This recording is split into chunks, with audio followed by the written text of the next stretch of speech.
Hi there, welcome to the second season of IMOHA Podcast. And also, this is the 20th episode of IMOHA. And also, easy to count is because pag once mo tungtong nakag-20 na mga episode, muna siya season 2. And also, pag mo tungtong na pagka mga 30s na mga episodes, so muna po na siya atong season 3 and season 4. So it's really easy to count, okay? So, and also in this episode, we will be talking about the things that we can expect on this season. So please stick around.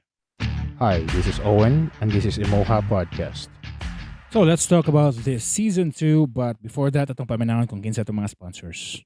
So we all know that the first season is the longest season of all, and we learn a lot from the season 1. And of course, medyo nakakapangutana siguro mo kung unsa may nakadepensa ani nga season 2, di ba? Or what are the expectations of the season 2?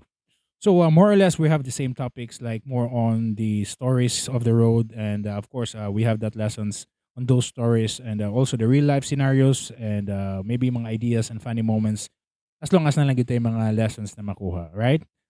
Gusto lang mina na may mga reflections or naamoy mga reflections also na naamoy mga makuha in this kind of situations na makaingon mo na, okay, pwede din ang inani di ay na, okay, muna iyang gibuhat na nakuha, pareha may gibuhat, and then nalan siya iyahang lahi iyang gibuhat. So, muna ang gustong mga reflections na among gustong ihatag sa public or to our audience.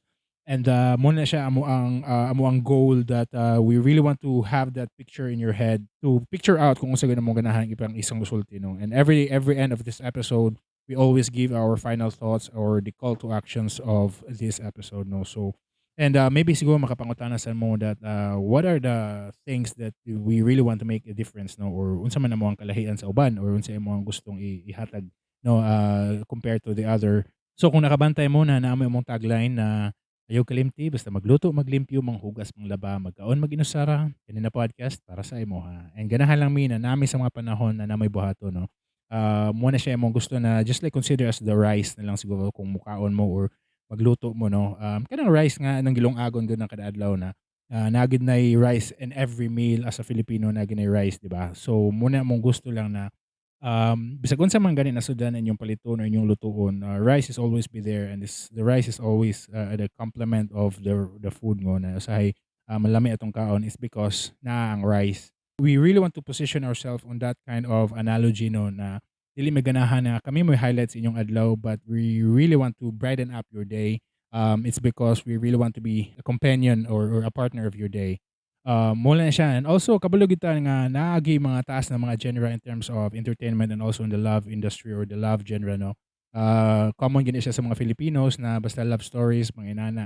Daghan kayo makilig din na sila, 'di ba? Or maybe in the entertainment industry na daghan kay mga joke-jokes din ha in the internet, no. And I think laghan kay maminaw ana na mga genre which is it's really a human nature gyud. Daghan gid na siya mga advantages pod, no.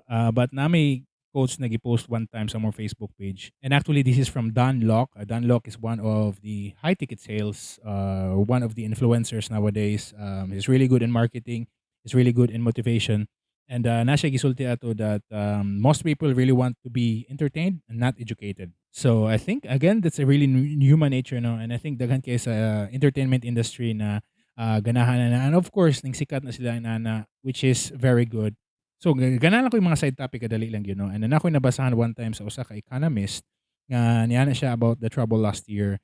And dili lang ako mosulti kung unsay nahitabo ato, but kabalo na gid mo na ang 2020 naagi mga daghang nahitabo.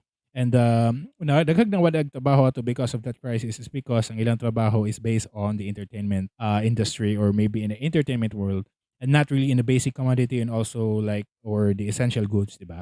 And the same about this podcast. Kikabalo kita na daghan kaayo na nasa entertainment industry. And again, back to the analogy of the rice na dili may ganahan to be the highlight of your day, no? I just really want to be the partner of your day.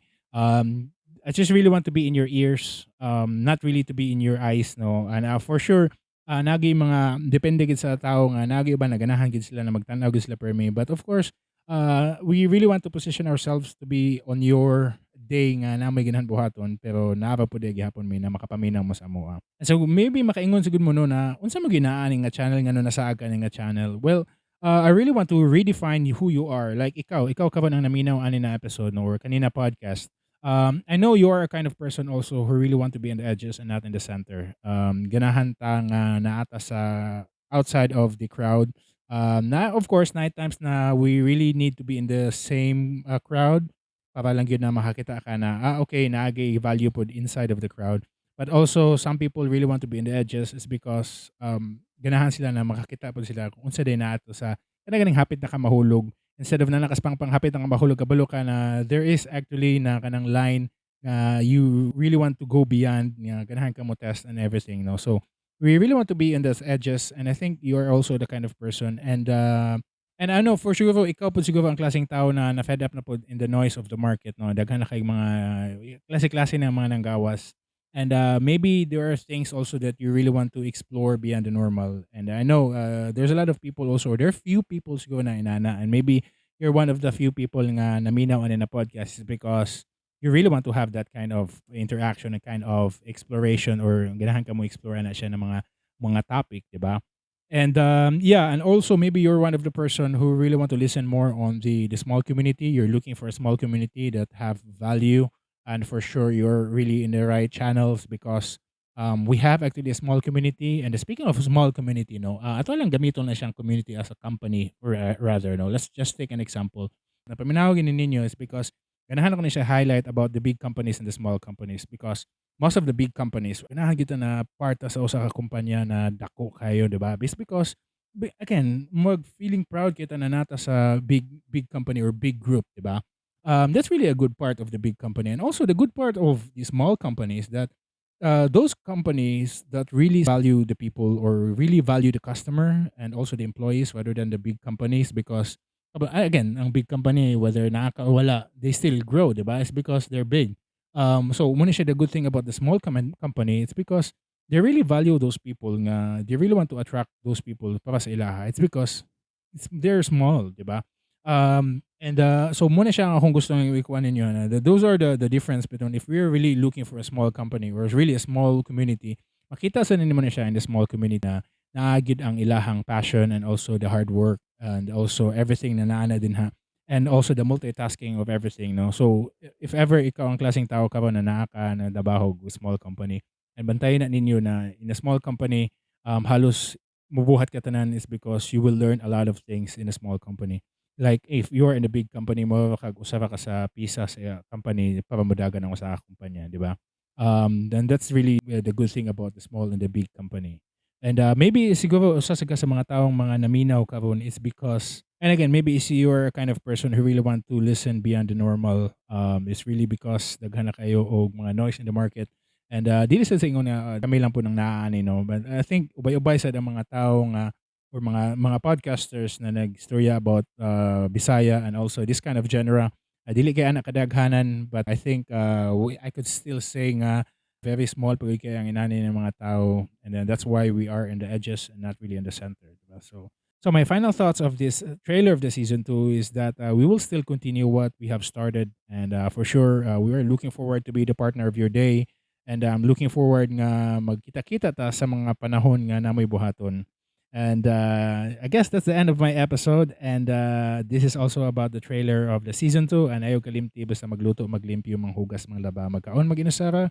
Kanina podcast para sa IMOHA. And welcome to season 2. And I will see you in the next episode. And of course, I always love you. Bye-bye.